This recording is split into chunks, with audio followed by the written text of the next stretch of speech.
Samajwadi party के कद्दावर नेता आजम खान की लगातार मुश्किलें बढ़ती जा रही हैं। उनकी पत्नी तंजीन फातिमा हाल ही में यह बयान दे चुकी हैं कि अब किसी से कोई उम्मीद नहीं, अल्लाह से सिर्फ उम्मीद है। इस बीच अब्दुल्ला आजम को जेल से आए काफ़ी दिन हो चुके हैं बाहर, लेकिन उसके बावजूद उन्होंने अपने सपा अध्यक्ष अखिलेश यादव से कोई मुलाकात नहीं करी। जिस तरीके से समाजवादी पार्टी से धीरे धीरे दूरी बना रहा है आजम परिवार, इस बात में कोई दोहराए नहीं कि अगर आगे किसी और पार्टी का दामन थाम ले या अपने एक अलग ही राह पर चले तो कोई हैरानी नहीं होगी, क्योंकि ऐसे कई नाम देखने को मिले जो कोर्ट कचहरी के मुकदमों से तंग होकर या तो राजनीति से अपने कदम पीछे करते नजर आए या फिर बीजेपी के साथ यानी उस सत्ताधारी पार्टी के साथ गए जहां पर जाने के बाद उन्हें राहत मिली। भारतीय जनता पार्टी को लेकर विपक्ष जब महाराष्ट्र में बगावत हुई थी, शिंदे के बाद अजीत पवार गए थे और उसके बाद अगर हम मध्य प्रदेश की बात करें तो उससे पहले सिंधिया गए थे बीजेपी में, फिर दूसरी तरफ गुजरात से हार्दिक पटेल गए थे और इसके अलावा भी कई नेता जब बीजेपी के साथ गए तो सबने यही कहा था कि बीजेपी एक ऐसी वॉशिंग मशीन है जहां पर बड़े से बड़े भ्रष्ट नेताओं को साफ कर दिया जाता है, उन पर जितने भी दाग लगे हों उनको क्लीन चिट दे दी जाती है और ये दिखाया जाता है कि देखिए ये कितने शानदार नेता हैं। असम के मुख्यमंत्री हेमंत बिस्वा शर्मा को लेकर अगर आप देखें राहुल गांधी के बयान तो शायद आपको इस बात का अंदाज़ा होगा। ठीक उसी तरीके से उत्तर प्रदेश की सियासत में अब ये सवाल उठता है कि क्या आजम परिवार अपने ऊपर लगातार एक के बाद एक हो रहे मुकदमे और उनकी वजह से सलाखों के पीछे जो बंद है आजम खान, भले ही अब्दुल्ला आजम और तंजीन फातिमा बाहर हों, लेकिन आजम खान की उम्र का अगर हम तकाजा देखें तो काफ़ी ज़्यादा है और इस लिहाज से भविष्य में शायद वो कोई चुनाव लड़े या ना लड़े बात अलग है, लेकिन आजम अपने परिवार के राजनीतिक भविष्य को ध्यान में रखते हुए कोई ठोस कदम उठा सकते हैं। मार्च के महीने में एक रिपोर्ट सामने आई थी जिसमें ये दावे किए जा रहे थे कि आजम परिवार को अब एक राहत मिलने वाली है। क्यों? क्योंकि वो सपा छोड़कर बीजेपी की ओर जाने वाले हैं। वैसे तो ये बहुत हैरानी वाली बात थी, क्योंकि जिस बीजेपी से इतने सालों तक लड़े, जिस बीजेपी के खिलाफ सपा का साथ दिया, जिस बीजेपी के खिलाफ कई समय तक उन्होंने जेल की सलाखों के पीछे अपना वक्त बिताया, क्या आप उसी के साथ हो जाएंगे? तो देखिए, बहुत से राजनीतिक विश्लेषकों ने कहा था कि अगर आजम को ऐसा करने से राहत मिलती है तो ऐसा ठोस कदम उठाना चाहिए, वरना कल को हाल मुख्तार जैसा भी हो सकता है कि जेल के अंदर रहते रहते उनका निधन हो जाए, किसी को कानो कान खबर ना हो।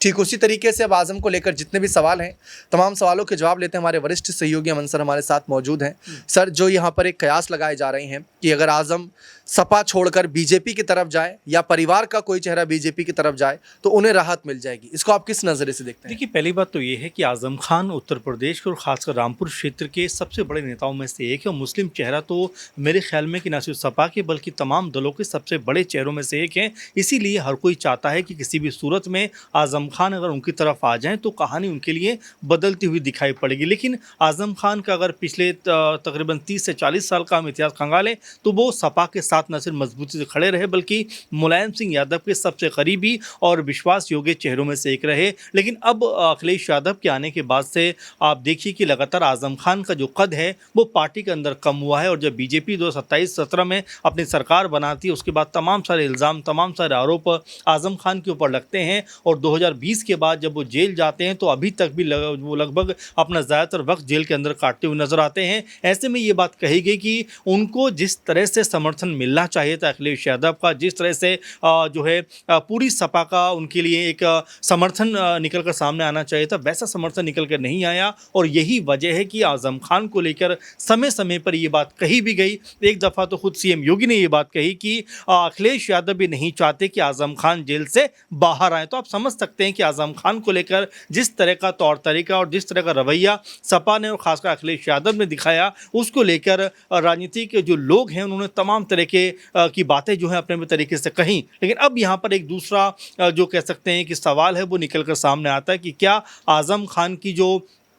रिहाई है जेल से क्या बहुत जल्दी होने वाली है, क्या कोई एक तीसरा एंगल भी इसमें निकल कर सामने आ सकता है? क्योंकि ये कहा भी जाता है कि अगर बीजेपी को अपनी सरकार 27 में एक बार फिर बनानी है तो यहाँ पर तमाम रणनीति के ऊपर काम करना पड़ेगा, क्योंकि आजम खान को लेकर अब ऐसा लग रहा है कि सपा को भी शायद बहुत ज़्यादा अब तवज्जो नहीं दे रही है सपा भी, और ऐसा लगता है कि सपा के साथ में जो उनका रिलेशन है वो कहीं ना कहीं ब्रेक हो रहा है और इसी का लाभ बीजेपी उठाना चाहती है कि आजम खान को अगर जेल से रिहा किया जाता है तो उसके बाद हो सकता है कि पॉलिटिकल तौर पर वो किसी और के साथ जाते हुए दिखाई पड़े। आपने देखा बीते दिनों जिस तरह से चंद्रशेखर आज़ाद ने कई बार इस तरह के बयान दिए कि आज़म खान के लिए अगर उनको सड़कों पर उतरना पड़े तो वो उतरेंगे, और यहाँ पर ऐसा भी कहा जा रहा है कि आज़ाद के साथ आज़म खान जा सकते हैं। अगर ऐसा होता है तो आप देखिए कि अखिलेश यादव को आज़म खान उत्तर प्रदेश के अंदर बहुत ज़्यादा नुकसान पहुंचाते हुए नजर आएंगे। एक सवाल रहेगा सर ये कि मायावती ने जब आजम खान की रामपुर सीट पर 2022 के अंत में उपचुनाव हुआ था,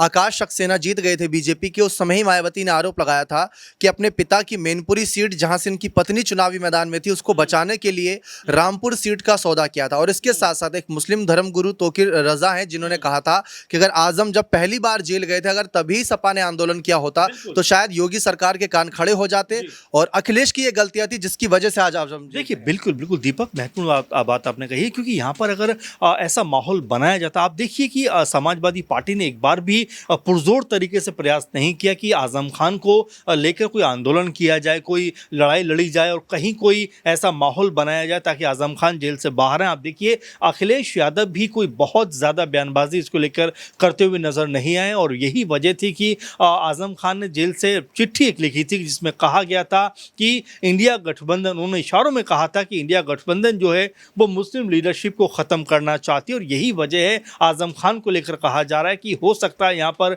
आजम खान अखिलेश यादव से अब जिस तरह से रिश्ते ख़राब हो रहे हैं उसका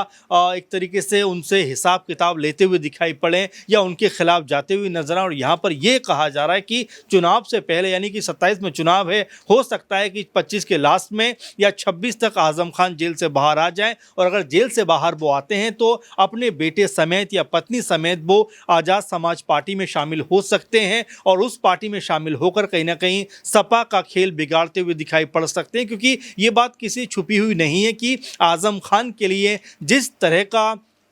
कह सकते हैं कि जो प्रदर्शन करना चाहिए था, जैसा उनके खिलाफ एक माहौल बन रहा था, उसके खिलाफ अखिलेश यादव को सामने आना चाहिए था, उन्होंने वैसा नहीं किया। जबकि अगर आजम खान को देखा जाए तो कठिन से कठिन वक्त में भी वो मुलायम सिंह यादव के साथ में खड़े रहे। सवाल रहेगा, आपने चंद्रशेखर आज़ाद की तरफ का रुख करा कि आज़ाद कहीं ना कहीं जा सकते आसपा यानी कि आज़ाद समाज पार्टी में, लेकिन इसमें बीएसपी की भूमिका भी देखी जा रही है। मायावती की पार्टी एक राष्ट्रीय पार्टी है, मायावती वापसी की ओर देख रही है, और समय समय पर यह भी कयास लगाया गया कि मायावती उनको अपने साथ जोड़ सकती है, क्योंकि मायावती जैसे कि सतीश चंद्र मिश्र की बात करें ब्राह्मण समुदाय से, और उसके अलावा दलित समुदाय से खुद, और अगर मुस्लिम समुदाय से आजम जैसे बड़े नेता को ले आती है तो 2027 में खेल बिगाड़ सकती है। देखिए बिल्कुल, इसमें कोई दुराई भी नहीं है कि मायावती को भी ज़रूरत है किस तरह से आजम खान सरीखे नेताओं को लेकर आने की, लेकिन यहाँ पर आज़ाद जिस तरह खुलकर सामने आए हैं और जिस तरह से उन्होंने, चाहे अब्दुल्ला से मुलाकात की बात हो, तंजीम फातिमा से मुलाकात की बात हो, आजम खान से मुलाकात की बात हो, उन्होंने हर बार ये बात कही है कि मैं आजम परिवार के साथ खड़ा हूँ।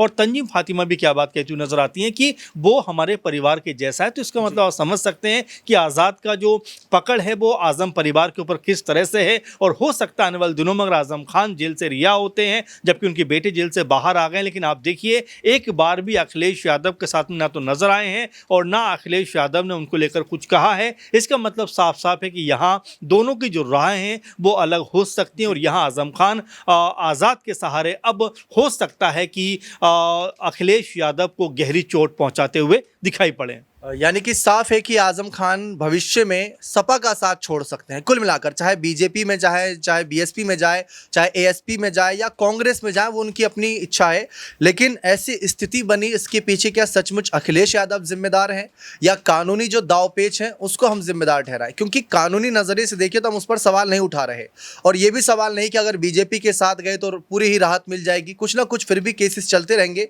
लेकिन ये समीकरण बैठाए जा रहे थे कि अगर बीजेपी की वॉशिंग मशीन के साथ जुड़ते हैं तो वो भ्रष्ट नेता अगर होंगे तो उनको भी साफ कर दिया जाएगा, उनको भी क्लीन चिट दे दी जाएगी जैसे बाकी नेताओं को दी गई थी। देखते हैं आजम खान का क्या बड़ा फैसला रहता है। बने रहे चैनल के साथ, बहुत बहुत शुक्रिया।